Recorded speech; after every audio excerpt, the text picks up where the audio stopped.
Hello everyone, in this video I'm going to show you how to turn off post approval in Facebook group. So for you to do that, you have to open your Facebook app on your iPhone, then you tap at the menu icon, then you're going to tap on groups as you can see in the video.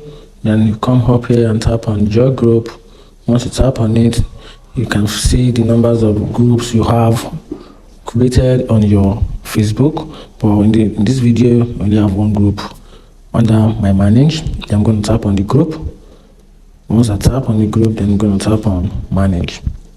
Once I tap on manage, I'll scroll down, keep scrolling, then come down here and tap on group settings. Once I tap on group settings, I'm going to scroll down a little bit, then under manage discussion, you can see right here. Okay, you can see this is it. I'm going to tap on post approval, and then I'm going to tap it off, then save. If you find this video helpful, like and follow for more. Thank you.